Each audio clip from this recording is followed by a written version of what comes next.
You're killing me, Outlander. You're literally killing me. Hi everyone, I'm Sandrine. Welcome to a new Outlander review. This week's episode was called Faith.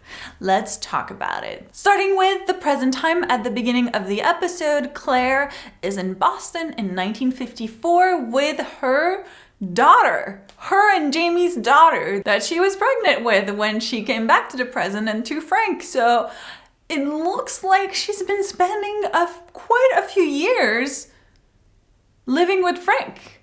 I mean, the daughter looks like she's at least 4, right? She can talk, or maybe 5. I don't know. So it's been at least 4, 5, 6 years maybe that she's been in the present, which kind of freaks me out a little bit. What is happening? Why is she still in the present? What happened to...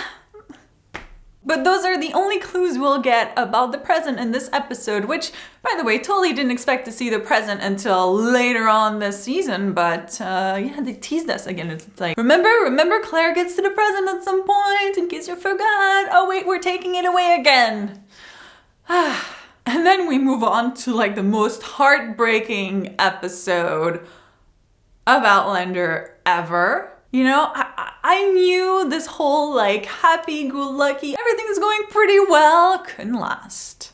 It just couldn't last. And Claire had to say, you know, things tend to go bad when we're apart. I mean, she totally jinxed it. So, as I expected, we get Claire, who loses her baby, which I had sort of guessed that she would be losing the baby because when we saw her in the present at the beginning of the season with Frank, she didn't seem to worry too much about leaving a child behind or anything like that. She was just worried about Jamie, which then made me think, well, if she's not worried about a child, then she must have lost her baby because obviously the present came after her pregnancy that we're seeing in the past. I mean, you know, you get it. Wow. Katrina Balfe is just breaking my heart. Like her performance when she, you know, you can tell that she knows that the baby is dead. Okay, I'm getting like really emotional right now talking about this. You can tell that she knows the baby is gone, but she just won't accept it. And she's just like, where's my baby? Where's my baby? And I'm just like, oh my God. I'm just like already crying at the beginning of the freaking episode. And wow, I mean, I expected it to be a tough episode, but man, whew, they broke my heart. And if losing the baby wasn't bad enough, Claire is not doing too well. Then leads to the scene with Master Raymond, who comes and saves her. And it looks like he's getting the placenta or is doing something to get the process going because Claire mentions that, you know, she knows what's happening to her. They just didn't know what it was at the time. And he seems to know what he's doing. He seems to reach out and try to take it out or do something to get her to feel better. Now, I don't know enough about medicine to know at what point we figured out how to, you know, fix that issue. So did they already know how to do it in the 1950s where Claire is from? Or would it have to be later on in the future? Because I think one of you mentioned that Master Raymond probably knows a lot more than we expect. Possibly, as I said, Katrina Balfe said that he would be similar to Gillis for Claire. And we know Gillis was from the future as well. So could Master Raymond also be from the future? I mean, he does hint at things. First of all, he knows a lot about, obviously, what's going on to her. He also kind of talked about, I guess, Claire's aura or just kind of her color. Like everyone's has a color.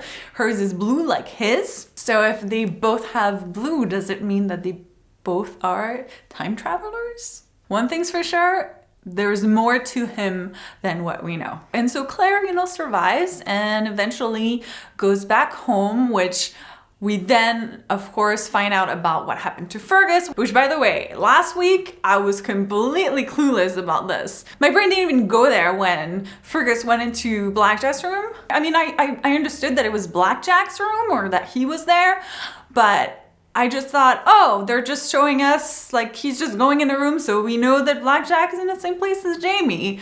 I didn't even, you know, go anywhere else because why? I just don't want that to happen. So a lot of you commented like, no, like something really bad happened to Fergus. I'm like, why? No. But yeah, you were right. You know, it wasn't just that Blackjack just happened to be there. And of course, then it makes so much sense why Jamie would go after Blackjack. It wasn't just like, well, he saw him and then he attacked him, which is what I thought happened, which is why I was like, really, Jamie? Really? But now I'm like, oh yeah, okay, I get it. I feel like I was like Claire being mad at Jamie but I didn't understand the circumstance. So poor Fergus, why?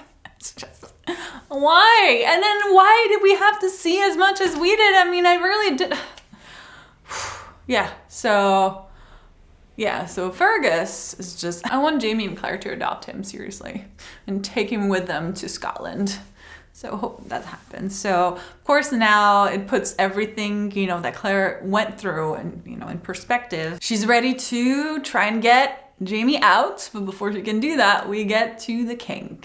I kind of love what Outlander did in that scene, because I think we all expected Claire to have to sleep with the king, which she did, but that wasn't even the big deal. That was literally like 20 seconds or something. Like, oh yeah, by the way, you need to like pay me. What the big deal was that the king wanted her help, or La Dame Blanche's help, to figure out who was guilty of sorcery or doing the dark arts between Master Raymond and Comte Saint-Germain, which, by the way, did not expect Comte Saint-Germain to be arrested by, the king for doing some dark arts or like being accused of doing dark arts. I really expected him to survive a whole lot longer than he did, to be honest. That whole scene was just fantastic, because as much as Claire doesn't like Saint-Germain, he obviously tried to poison her, and he even admits to it. By the way, it's just hard to just be like, yeah, let me just kill him. Even though he's not even guilty. I mean, he's guilty of other things. She's still... And then at the same time, Master Raymond is there, so she's trying to save him, but if she saves him, how does she save the other one? It's just this whole complicated thing where you have to be like, I have to be careful what I say, and, it's just... And then the king is watching. And the best moment was when she got the bitter cascara and she hands it to Master Raymond, and it's from his stash, so he knows what it is. And, it affects him. He puts on his little show, and then he hands the cup back to Claire. And as she turns to hand it to Saint-Germain, her necklace changes color. And I was like, what? First of all, I don't know if I really believed that it would change color, like for real, but it did. And Saint-Germain, we knew that he knew what the necklace was for, which is probably why they set it up that way. So that led to that scene of like, he knows and she knows, and they both understand at the same time what happened. And Master Raymond just, he came in for the kill. He set up the whole thing so that the king would be satisfied. And it was such a delicate moment, because I'm not even sure that if both had survived, the king would have let them go. And so in order to kind of prove that Claire was really trying to figure out who the guilty was, to kind of make him satisfied, one of them had to die. But, Claire obviously couldn't put real poison, because then she would have killed both. So it's just so perfect. This whole scene, I was like, oh my God, not only do you give me the most emotional, beautiful, heartbreaking moments, Outlander, then you give me like the wittiest, smartest, unexpected scenes. I love it. So now Claire's friend is still alive and free. I mean, he's been banished from France, but he's alive. He'll be fine, I think. And her enemy, who was trying to bring her down, is now dead. So, and of course we get to the final reunion between Jamie and Claire. Another really heartbreaking moment, another beautiful scene. You sort of see the evolution of Claire in this episode. I mean, I feel like we're seeing everything through her eyes. She's experiencing everything that's happening in this episode. And of course, losing her baby was just horrible. But I think hearing Fergus talk about what happened to him and taking some time to reflect on things, she realizes that it might have not been all of Jamie's fault, if at all. And she really feels responsible, because I think she wanted it all. And in hindsight, she's like, if I had known, I just, you know, I think the most important for her is really her and Jamie and their lives together and their family. So I think she's realizing she let a lot of like the future and changing it and doing this consume them.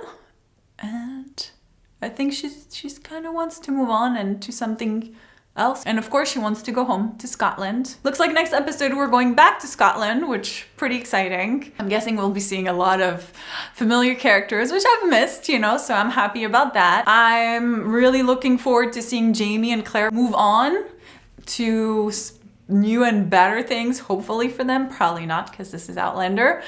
And I hope they take Fergus with them. Please take Fergus, please. Pretty amazing Outlander episode. Like, the whole time I'm watching it, I'm like, oh my God, this show. This just reminds you of how eclectic and brilliant Outlander can be. It can go from having a really funny, witty episode to like a really heartbreaking, dramatic one, and just takes you on a ride. I just love it. And I can't wait to see what awaits them in Scotland. But of course, those were my thoughts. I'd love to hear from you what you thought of this episode. Are you happy that Jamie and Claire are going back to Scotland?